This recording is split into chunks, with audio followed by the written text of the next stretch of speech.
Donc dans cette vidéo, je vous présente le démarrage du délester lorsque vous le recevez. Donc dès le branchement, les 6 relais s'allument à tour de rôle et s'éteignent progressivement. À ce moment-là, plus rien ne se passe. La LED power reste allumée. Maintenant, il va falloir paramétrer le Wi-Fi. Maintenant, on se rend sur son smartphone. Dans les options, on va couper provisoirement les données mobiles. On se rend dans les paramètres Wi-Fi. On active le Wi-Fi. Le réseau Delester Tempo apparaît, on le sélectionne. Il est normal que le téléphone indique de vérifier la qualité de la connexion Internet.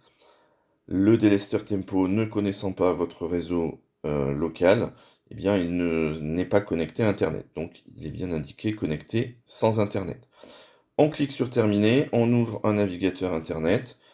Dans la barre d'adresse, je viens taper l'adresse 192.168.4.1. Je valide. Je me retrouve directement sur la page de configuration du Wi-Fi sur le délester. Je clique sur Configure Wi-Fi. Le délester m'indique tous les réseaux qu'il détecte à proximité. On sélectionne le réseau correspondant à sa box, chez moi routeur 24. On renseigne le mot de passe. On clique sur Save. Et le délester va à ce moment-là se connecter au Wi-Fi. Voilà, donc on vient de renseigner le code Wi-Fi. Donc maintenant, on redémarre le délester. Donc j'appuie simplement sur le bouton Reset. Donc de nouveau, les 6 relais vont s'allumer puis s'éteindre. Et on va voir la LED qui actuellement est allumée en vert clignoter au bout de quelques secondes. Donc une fois en rouge, 2 fois en vert,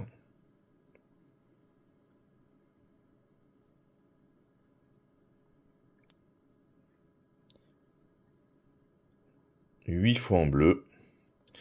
Donc ça signifie que l'adresse IP du délester se termine par 128. Ensuite, la LED verte clignote une fois toutes les 5 secondes. Donc là, ça signifie que le délester a accès à Internet, en tout cas au réseau de votre domicile. Et donc, on est prêt à le configurer. Alors, maintenant qu'on a récupéré l'adresse IP du délester, eh bien, sur son PC, on ouvre un navigateur Internet. Dans la barre de recherche, on tape l'adresse IP, donc chez moi 192.168.1.128, et on arrive directement sur l'écran d'accueil du délester. Donc cet écran, on va dire, est divisé en 3 parties. Le menu sur la gauche. En haut, donc on retrouve la date du jour et l'heure actuelle, ainsi que le numéro du firmware. Et au centre, donc toutes les informations qui vont nous intéresser, à savoir le nom du réseau sur lequel le délester est connecté, la qualité de réception Wi-Fi. On trouve ensuite l'état des 6 relais, donc actuellement ils sont tous sur off. En dessous, on retrouve la date et l'heure à laquelle le délester a redémarré pour la dernière fois, ainsi que la date et l'heure à laquelle les données EDF RTE, donc de tempo, ont été récupérées pour la dernière fois. Et donc ici, les données tempo, à savoir bleu aujourd'hui, bleu demain, ainsi que le nombre de jours restants ici. Donc pour chacun des relais, on peut les actionner de façon manuelle. Donc si je veux par exemple enclencher le relais numéro 4, eh bien il me suffit simplement de cliquer sur On.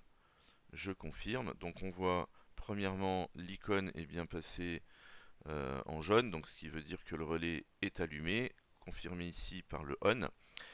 Et ici, on trouve un horaire, donc ça veut dire que le relais va être allumé jusqu'à 9h03. Alors pourquoi 9h03? Tout simplement parce que par défaut, quand on passe en mode manuel, le relais s'enclenche pour 60 minutes. Donc ce réglage, on va voir qu'on va pouvoir le modifier.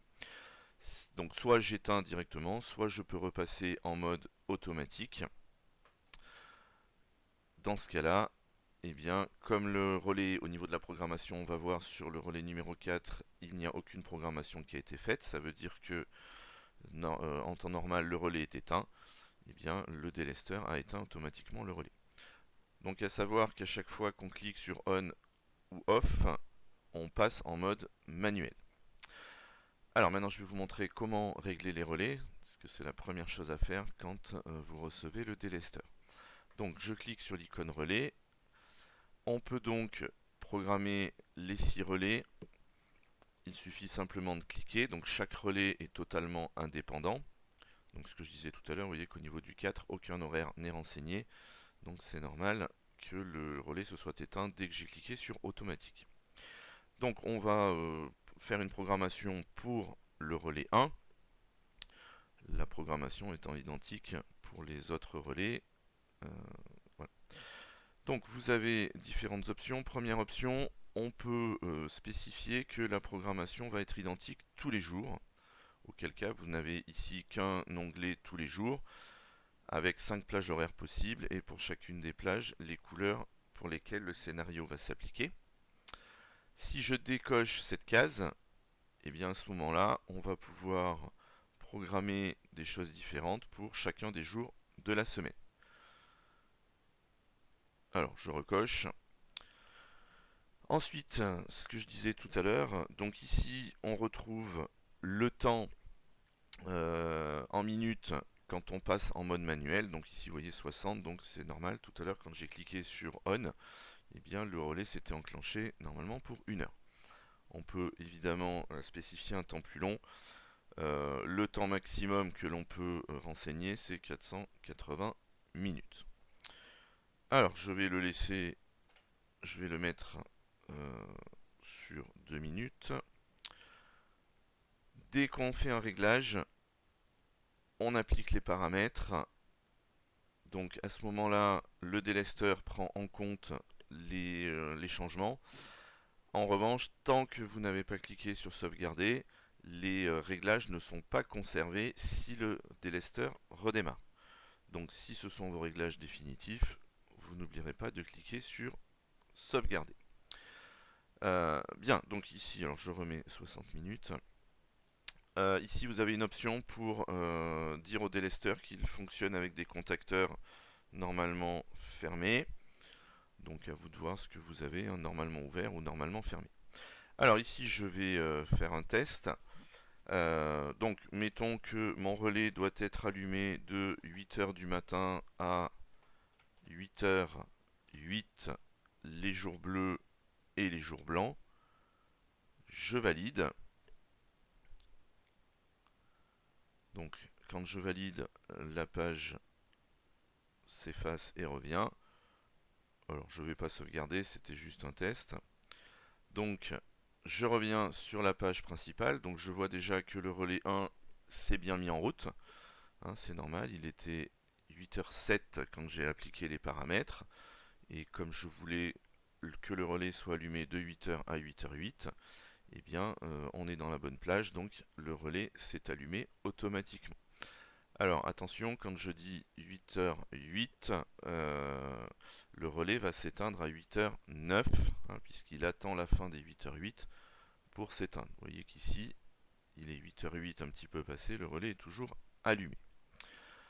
Euh, alors en attendant, je vais vous montrer donc au niveau du menu, vous avez 3 options facultatives. Pour ceux qui ont un système domotique qui voudraient faire remonter l'état des relais sur leur système domotique type JDOM Home Assistant, vous pouvez renseigner dans le menu MQTT toutes les informations nécessaires à votre broker, donc notamment donc l'adresse IP qui héberge JDOM, Home Assistant ou tout autre système supportant le MQTT, le port que vous pouvez changer, le nom du topic et son index. Si votre broker a besoin d'un identifiant, eh bien on renseigne l'identifiant ici. Même principe que pour les relais, une fois que c'est renseigné, j'applique les paramètres et on n'oublie pas de les sauvegarder. Alors je reviens au tableau de bord. Alors il est 8h09 et le relais, voilà, c'est éteint. Alors il y a des fois un petit peu de latence entre 1 à 10 secondes, puisque je vérifie toutes les 10 secondes, enfin le programme vérifie toutes les 10 secondes l'état des relais et dans quel état ils doivent être. Voilà, mais en tout cas, vous voyez ici 9h02, ça s'est éteint automatiquement. Donc c'est le même principe pour tous les relais. Je continue les options facultatives. Donc au niveau du Wi-Fi, donc le délesteur vous pouvez fixer une adresse directement sur le délesteur. Donc on clique bien sur fixer les paramètres et on renseigne correctement les paramètres. Alors moi je conseille quand même de ne pas passer par là pour fixer les paramètres, mais plutôt de réserver directement sur votre box internet une adresse IP au délester. C'est plus simple comme ça quand il démarre. Pas besoin de se poser la question est-ce que l'adresse que je veux réserver est disponible ou pas. Dernière option facultative, donc en plus des 6 relais qui sont directement sur le délester, on peut exécuter jusqu'à 6 commandes HTTP. Alors ces commandes HTTP, eh bien, elles peuvent servir notamment à piloter l'allumage et l'extinction de prises de type Shelly. Les prises et les relais Shelly acceptent les commandes HTTP. Donc pour ça, il suffit d'aller voir sur le site Shelly. Vous avez toutes les commandes disponibles suivant les modules possédés. Donc le principe est assez simple. On renseigne la commande.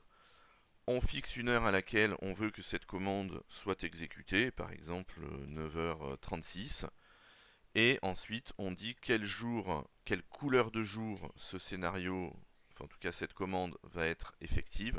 Donc je peux lui dire par exemple, je veux que cette commande soit effective que les jours rouges, parce que j'aurais coupé, j'aurais envoyé la commande pour couper un relais. Voilà.